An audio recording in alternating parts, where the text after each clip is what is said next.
잘. 우리 같이 19절, 20절을 읽어보겠습니다. 시작.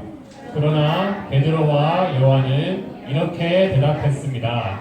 우리가 하나님의 말씀을 듣는 것과 여러분의 말을 듣는 것 중에 하나님께서 보시기에 어느 것이 더 옳은 것인지 한번 판단해 보십시오.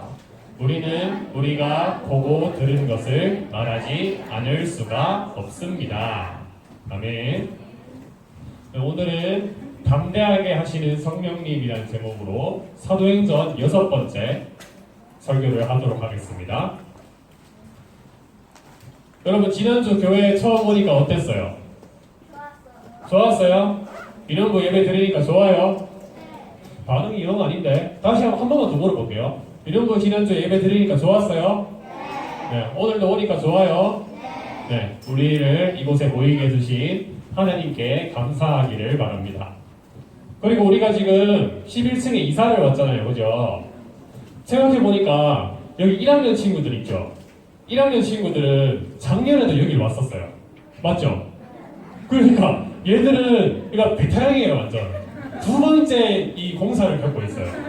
그래서 굉장히 대단한 친구들입니다. 그래서 애들이 되게 익숙하게 잘 있더라고요. 그죠? 1학년이 더 잘 있는 것 같아요. 그래서 제가 어제 위령부실이 어떻게 돼가고 있나 좀 봤어요. 그런데 다 뜯었어요. 이렇게 앞에 불 하나만 뜯으시겠습니까? 그래서 이게 다 뜯어가지고 여기가 우리 앞에 진행팀 쌤들이 촬영하고 전도사님이 설교하던 거기거든요. 다 뜯었고 여기가 창고, 여러분 들어가서 성경 공부하던데. 그래서 이렇게 바뀌었습니다. 그래서 아직 이제 다 뜯었고 본격적인 공사를 곧 시작할 것 같아요. 예쁘게 유치부실도 되게 예뻐졌죠, 그죠? 작년의 친구들. 네, 리모델링, 어려운 말을 쓰네요. 리모델링이에요, 맞아요. 그래서 우리 예배드리는 공간이 더 아름다워지기를 바라봅니다. 우리가 계속 사도행전 말씀을 보고 있었어요, 맞죠? 여러분 온라인으로 보내준 거 예배 다 드렸어요? 그래요? 영상 예배 다 드렸었어요? 오, 그랬구나. 네, 그러면 우리가 사도행전을 계속 보고 있었어요. 그러면 지난주는 노아의 홍수 이야기를 봤고 그 전주에는 무슨 이야기를 봤을까요? 기억나는 친구 한번 손 들어봐요. 기억나는 친구? 네, 2주 전에. 네. 아, 노아가 그건 지난주예요. 지금 2주 전 영상으로 예배드리는 거 마지막. 아무도 기억 안 나죠? 네. 당당해요, 너희 아주. 그래서 제가 그때 불렀던 노래를 다시 한번 부르면서 해보도록 할게요. 네.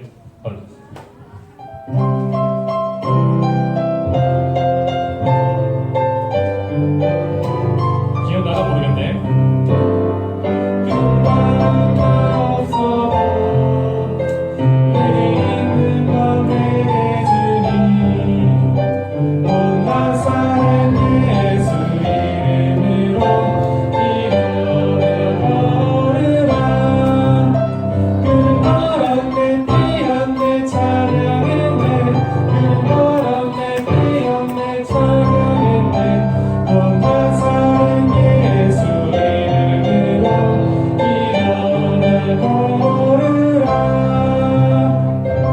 이거 기억나요? 그래요? 안 나? 네. 알겠어요. 네, 선생님 가셔도 됩니다. 네. 그래서 이렇게 어떤 내용이 있냐면 태어나서 한 번도 못 걸어본 장애를 가진 사람이 있었어요. 그 사람이 성전에서 구걸을 하고 있었는데 베드로와 요한이 금과 은은 내게 없어도 나사렛 예수의 이름으로 너를 일으키겠다. 그래서 예수님의 능력으로 이 사람이 일어나게 됐어요. 40년 동안 한 번도 일어선 적이 없는데 일어나자마자 걷고 뛰고 다 했단 말이에요. 높죠? 그래서 이런 능력이 어떻게 나타날 수 있었냐? 예수님의 이름을 믿는 사람한테서 이런 능력이 나타났다고 이야기했었습니다. 그래서 오늘은 이 능력이 나타난 이후의 이야기를 같이 한번 보려고 해요. 그럼 이렇게 한 번도 걷지 못한 사람이 일어난 게 기적이죠. 기적이죠. 이런 기적이 일어나니까 엄청 많은 사람들이 몰려왔어요. 야, 무슨 일이야? 저 사람 맨날 죽어라던 못 걷는 그 사람 아니야? 근데 어떻게 저기 서 있는 거야? 궁금해서 막 몰려왔어요. 몰려왔더니 베드로가 예전에 했던 것처럼 다시 설교를 하기 시작했어요. 설교하면서 어떻게 얘기했냐면 이렇게 얘기했어요. 우리의 능력으로 이 사람을 일으킨 것이 아닙니다. 우리의 능력이 아니라 부활하신 하나님의 아들 예수 그리스도의 능력으로 이 사람이 일어나게 했습니다. 라고 설교를 했어요. 그랬더니 이 설교를 듣고 이 사람들이 그 사람이 일어난 걸 봤잖아요. 보고 설교를 들으니까 감동이 된 거예요. 그리고 성령님이 함께 하신 거예요. 그래서 무려 그날에 5,000명의 사람들이 예수님을 한 번에 믿게 됐어요. 이건 엄청난 기적입니다. 우리 여기 있는 사람이 100명이 안 되잖아요. 100명이 좀 안 되거든요. 근데 5,000명이 한 번에 예수님을 믿었다는 거예요. 100명 안 넘을걸요? 그래서 이런 거 너무 좋아요. 네. 그래서 이렇게 예수님의 능력으로 이 사람이 일어난 기적이 일어나니까 막 몰려와서 예수님을 믿기 시작했다는 거예요. 그런데 성전에 막 사람들이 몰려드니까 어떤 사람들이 왔어요. 성전 경비병들과 사두개인들과 많은 사람들이 무르르 쫓아와서 야 너희 뭐야 삑삑 하면서 베드로와 요한을 잡아갔어요. 왜 그렇게 할게요? 왜 잡아갔는지는 조금 이따가 볼게요. 그래서 베드로와 요한을 잡아갔어요. 잡아서 감옥에 집어넣었어요. 그리고 밤이 지나고 아침이 되자 이 사두개인들과 대제사장과 많은 높은 관리들과 장로들이 모임을 열었어요. 그리고 이 모임을 열고 베드로와 요한을 나오게 했어요. 그래서 이 대제사장과 사두개인과 많은 사람들이 모인 이 모임을 뭐라고 하냐면 산헤드린 공회라고 얘기해요. 혹시 들어본 적 있어요? 산헤드린 공회 이게 뭐냐? 네, 산헤드린 공회가 뭐냐면요. 유대 사람들, 그러니까 유대교를 믿는 사람들의 최고의 재판 기관이에요. 재판이 뭔지 알죠? 잘못한 거, 잘한 거 가리는 일이에요. 그래서 성전에 어떤 문제가 생기거나 어떤 사람이 율법을 어기거나 그럴 때에 이 사람이 잘못했는지 안 잘못했는지 가려내는 것이 이 산헤드린 공회라는 거예요. 이 산헤드린 공회가 왜 열렸냐면요. 산헤드린 공회는 베드로와 요한이 마음에 들지 않았어요. 베드로와 요한이 설교하는 것을 싫어했어요.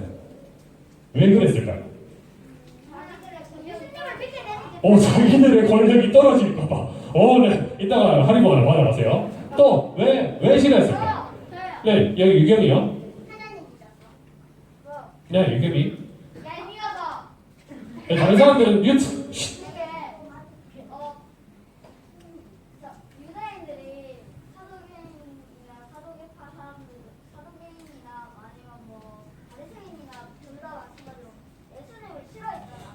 네, 맞아요.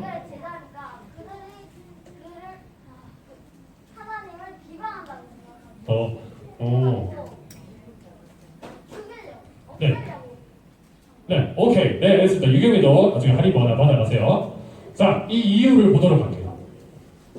이 당시에 제사장들은 사두개인들이었어요. 대부분 모두 사두개인이었어요. 그런데, 자, 질문 하나 더. 사두개인이 어떤 사람들인지 알아요? 네, 뒤에 친구. 예수님을 믿지 않고 하나님을 믿는 친구. 그것도 맞아요. 받아가세요. 자, 그런데 사두개인의 특징이 뭐냐면 사람이 부활할 수 없다고 얘기해요. 그러니까 부활이 없다고 얘기하는 사람들이에요. 그런데 우리는 부활한 사람을 한 명 알고 있어요. 일단 한 명 있어요. 누구죠? 예수님이 부활하셨어요. 그리고 예수님을 믿는 우리도 다 부활할 거예요. 그렇죠? 그러니까 이 사두개인들은 부활이 없다고 생각하니까 베드로와 요한이 부활하신 예수님을 믿으세요라고 하는 게 너무 싫었던 거예요. 이게 말이 안 된다고 생각했던 거예요.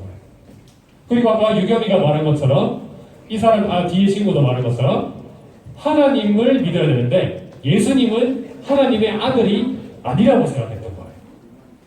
그렇기 때문에 이 사람들은 너희가 하나님을 모욕하고 있다. 이렇게 생각해서 이 사람들을 잡아왔던 겁니다. 그리고 한 가지 더 알려주면 뭐냐면요. 예수님을 십자가에 못 박도록 빌라도 총독에게 넘겨준 사람들이 바로 사내들인 공의 사람들이었어요. 그러니까 더더욱 예수님을 전하는 걸 싫어하겠죠. 그렇게 싫어하는데 베드로와 요한은 부활하신 예수님이 우리의 구원자시고 하나님의 아들이라고 얘기하고 있었다는 거예요. 그래서 이 사람들은 잡아와서 재판을 연 겁니다. 그래서 이 사내들인 공의 사람들이 이렇게 물어봤어요. 날 때부터 걷지 못한 사람이 일어났을 때 너희 어떻게 이 사람 일으켰냐? 너희가 무슨 이름으로 그렇겠냐? 라고 물어봤어요. 그랬더니 베드로와 요한이 이렇게 대답했습니다. 사도행전 4장 10절인데요. 우리 같이 한번 읽어볼까요? 시작! 여러분들은 십자가에 못 박았지만 하나님께서 다시 살리신 나사렛 예수 그리스도의 이름으로 이 사람이 완전히 나음을 얻어 여러분 앞에 서 있습니다. 아멘. 예수 그리스도의 이름으로 이 사람이 일어났다는 거예요. 고침을 받았다는 거예요. 근데 이게 굉장히 담대한, 되게 두려워하지 않고 말할 게 뭐냐면요. 사내들인 공회는 재판기관이라고 했잖아요. 어떤 일을 할 수 있었냐면 율법을 어긴 사람들을 때릴 수 있었어요. 뭐 그렇게 요즘은 여러분 안 맞죠? 그래서 때릴 수 있었어요. 39대까지 때릴 수 있었어요. 그리고 이 사람들의 정말 큰 권한은 뭐냐면 이 사람이 살고 있는 동네에서 쫓아낼 수 있었어요. 그러니까 이 사람을 완전히 왕따로 만들 수 있었어요. 그런 권한이 있었어요. 그런데 보세요. 사내들인 공회는 예수님의 이름을 전하는 걸 싫어해요. 그러면 베드로와 요한은 어떻게 해야 돼요? 조심해야겠죠? 만약에 매 만든 게 싫고 쫓겨나는 게 싫으면 예수님의 이름이라는 얘기를 안 하겠죠. 맞잖아요. 매 맞기 싫으면은 거짓말 해야지. 그런데 베드로와 요한은 그런 사람들 앞임에도 불구하고 예수 그리스도의 이름으로 이 사람을 일으켰다라고 담대하게 선포한 거예요. 매를 맞을 수도 있고 쫓겨날 수도 있는데도 불구하고. 그리고 한 마디 더한 것은 뭐냐면 이렇게 얘기했어요. 4장 12절인데 예수님 외에는 다른 어떤 이에게도 구원을 받을 수가 없습니다. 하나님께서는 온 세상에 우리가 구원받을 만한 다른 이름을 주신 적이 없습니다. 즉 이 말은 그냥 예수님이 하나님의 아들이라는 것을 확실히 얘기하고 있는 거예요. 그래서 이를 계속 들치기 시작하죠. 사내들인 공의 사람들은 베드로와 요한을 불러서 겁을 주려고 했어요. 야, 전하지 마! 어디! 하면서 앞으로 예수님의 이름을 전도하지 못하도록 겁을 주려고 했었어요. 그런데 자기들 생각과는 다르잖아요. 그죠? 베드로와 요한이 담대하게 예수님의 이름으로 고쳤다! 이렇게 얘기하는 거예요. 그랬더니 사내들인 공의 사람들이 당황했어요. 야들 좀 세게 나오는데 겁을 좀 하고 못하게 하려고 하는데 좀 센데? 우야지 하면서 이제 이 둘을 내보냈어요. 이 베드로 요한을 잠시 나가게 하고 자기들끼리 회의를 했어요. 야, 좀 이리 와봐. 야, 저들 시골 로봇 출신이라 공부 뭐 할 줄 알았는데 말 잘하네? 야, 이게 장난 아닌데? 뭐 해야 되지? 어떡하지? 이렇게 사투리를 했었어요. 어떡하지? 라고 하고 있는데 야, 안 되겠다. 이거를 뭐라 할 수는 없으니까 그냥 예수님을 전하지 못하게 경고만 하자. 이렇게 결정하고 다시 베드로와 요한을 불렀어요. 베드로와 요한을 불러서 지금 손가락질하고 있는 거 보이죠? 대제사장이. 야, 너희 앞으로 예수님의 예수의 이름을 전하지 마라. 알겠냐? 이렇게 얘기했어요. 그런데 베드로와 요한이 어떻게 했을까요? 싫어요. 네, 뭐 싫어요도 맞네요. 그게 오늘 읽었던 말씀이에요. 정리해 짧게 요약해서 말하면 이렇게 얘기했어요. 당신들 말을 듣는 게 옳을까요? 하나님 말을 듣는 게 옳을까요? 여러분은 어떻게 하겠습니까? 하나님 말씀을 들을 거예요? 저 사람들 말을 들을 거예요? 하나님 말씀이요? 여러분이 동네 집에서 쫓겨나도? 진짜요? 그래요? 실제로 가면 안 그럴 텐데. 그럼 매를 39대 때린다 해도 하나님 말씀을 들을 거예요? 네, 이런 솔직한 반응을 좀 말했습니다.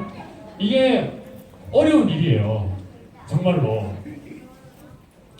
제가 옛날에 계셨던 우리나라 목사님 얘기를 하나만 하려고 해요. 손양원 목사님이란 분이 계세요. 네, 손양원 목사님이란 분이 계셨는데 이분이 일제시대 때 하나님을 믿고 신사참배, 그러니까 우상숭배를 안 한다는 이유로 감옥에 잡혀갔어요. 그래서 한 1년 정도 잡혀 있었는데 감옥에서 일본 순사들과 불교 스님까지 와가지고 야, 네가 예수를 안 믿고 예수님을 안 믿는다고 말하면 석방해서 된다. 이렇게 얘기했어요. 그런데 손양원 목사님은 어떻게 하셨을까요? 죄송합니다. 자, 어떻게 했냐면 손양원 목사님은 그래도 나는 예수님 믿는 것을 포기할 수 없다라고 얘기했어요. 그래서 손양원 목사님은 사형당한 건 아니고요, 종신형을 살게 됐어요. 종신형은 뭐냐면 평생 동안 감옥에 갇혀 있어요. 평생 감옥에 갇혀 있으라고 했는데 그럼에도 불구하고 예수님의 이름을 끝까지 믿고 포기하지 않았다는 거예요. 그러면 질문이 하나 있어요.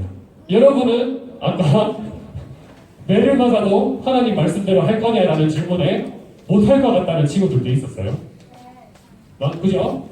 그러면 베드로와 요한은, 손양원 목사님은 어떻게 그렇게 담대하게 말할 수 있었을까요? 하나님이 지켜줄 거라고 생각했기 때문에. 혹시 맷집이 세서 그랬던 건 아닐까요? 맷집, 네. 체력이 좋아서 맞아도 이길 수 있다, 이렇게 생각한 건 아닐까요? 난 맞아도 하나도 안 아파, 이런 거 아닐까? 그런 게 아니라요, 친구가 말한 것처럼 하나님이 지켜주신다. 이것을 조금 다르게 말해보면 성령을 충만하게 받았기 때문입니다. 제가 사도행전 설교할 때 사도행전의 가장 중요한 주제 두 가지가 성령과 하나님의 나라라고 했어요. 그래서 이 사람들은 오순절에 성령을 충만하게 받았어요. 그랬더니 성령을 받으면 예수님을 믿는 믿음이 튼튼해져요. 그리고 두려움이 없어지고 담대할 수 있어요. 그렇기 때문에 어떤 상황에서도 믿음을 포기하지 않고 나는 예수님을 믿습니다 라고 말할 수 있다는 거예요.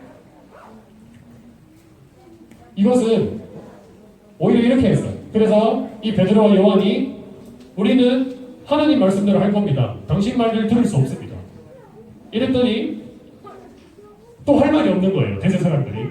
그래서 너 하지 말라고 그래, 하지 마! 하고 내보냈어요. 결국 이긴 거예요, 베드로와 요한. 그래서 이렇게 이 이야기는 끝을 맺게 됩니다. 그리고 베드로와 요한은 결국에 여기서 나가서도 어떻게 했을까요? 계속 예수님의 이름과 예수님을 전도했어요. 이런 두려움이 있었음에도 불구하고 담대하게. 그것은 이 사람들이 성령을 충만하게 받았기 때문에. 그리고 아까 보면 이 사람들이 말을 엄청 잘했잖아요, 두려워하지 않고. 이거는 예수님이 말씀하신 약속이 성취된 거예요. 누가복음 12장 11절에서 12절 말씀인데요, 예수님이 이렇게 말씀하신 거예요. 같이 한번 읽어볼까요? 시작. 사람들이 너희를 회당이나 통치자, 권력자 앞에 끌고 갈 때 무엇을 어떻게 대답하고 또 무엇을 말해야 할지를 염려하지 마라. 그때에 성령께서 너희에게 무엇을 말해야 할지를 가르쳐 주실 것이다. 아멘. 맞죠? 성령님이 그 사람들한테 대답할 것을 알려주셨어요. 담대하게 하셨어요. 그래서 예수님을 포기하지 않고 위기와 어려움이 있었음에도 불구하고 이 믿음을 지킨 거예요. 제가 여러분한테 자주 좀 비관적인 이야기도 들릴 수 있지만 제가 자주 얘기하는데요. 친구들 다 예수님 믿죠? 친구들이 앞으로 계속 예수님을 믿고 살아가면 안타깝지만 분명히 어렵고 힘든 일이 찾아올 거예요. 왜냐면요. 세상은 하나님이 없다고 얘기하기 때문이에요. 그래서 나중에 여러분이 커서 뭐 지금도 일어날 수도 있어요. 우리가 나는 교회 다녀요. 그래서 주일에 교회 가야 돼요. 하면 야 하나님이 어딨노? 거짓말 하지 마라. 응? 교회 가면 뭐 주나? 뭐 간식 주는데 어쨌든 뭐 주나? 그런데 여러분은 그래서 흔들릴 수 있다는 거예요. 하나님이 안 보이는데 내가 이상한 건가? 세상 사람들은 아무도 교회 안 가는데 내가 이상한가? 그리고 세상에 여러분이 좀 더 나이가 들고 중학교, 고등학교 들어가면요 교회를 가지 못하게 세상이 많은 유혹을 해요. 자꾸 주일에 재밌는 걸 하고요. 주일에 자꾸 놀러 가요. 자꾸 그런 일들이 생겨요. 그래서 여러분 지금 양옆에 선생님들 한번 잠깐 볼까요? 네, 선생님들 저기도 계시고 여기도 계시죠? 여기 있는 선생님들이 이런 거 와서 여러분한테 웃으면서 막 잘 대해주시잖아요. 세상에서 얼마나 힘들게 사는지 몰라요. 진짜 정말로 믿음을 지키며 살아가는 게 정말 힘들다고요. 저기 진행팀 선생님들 물어보세요. 대학교 다니고 직장 처음 들어가면 얼마나 예수님 믿는 거 얘기하기 힘든지 정말 힘들단 말이에요. 여러분에게도 이런 일이 찾아올 수 있다는 거예요.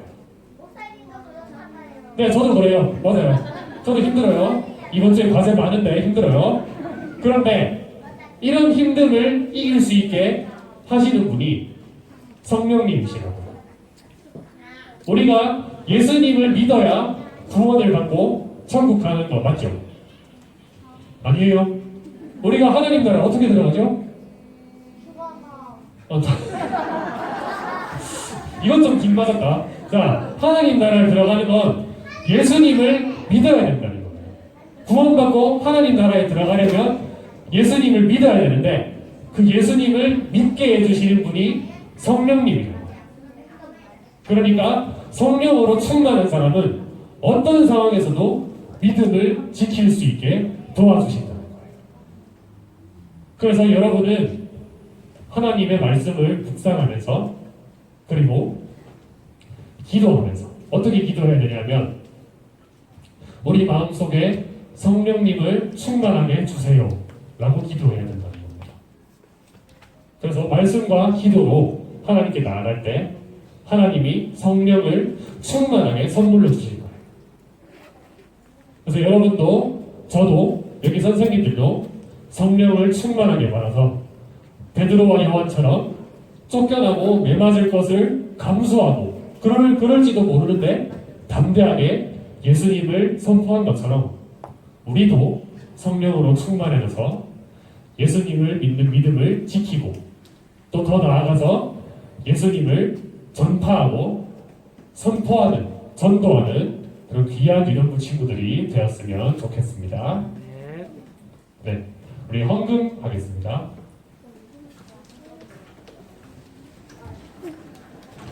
혹시 헌금하지 못한 친구들은 헌금함에 넣어주시면 됩니다.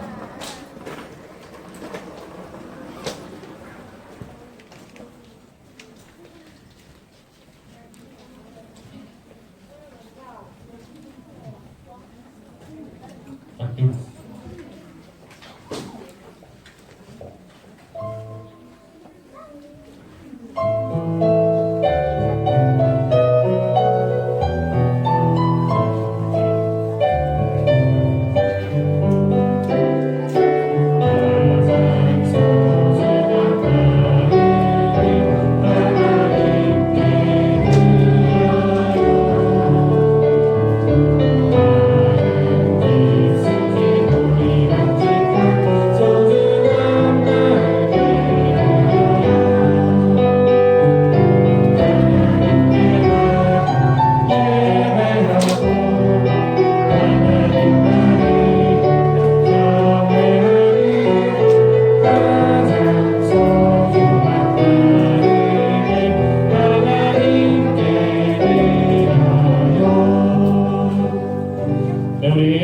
말씀을 듣고 또 기도하겠습니다. 헌금을 위해서도 기도할 건데, 자, 기도할 때 어떻게 해야 되죠?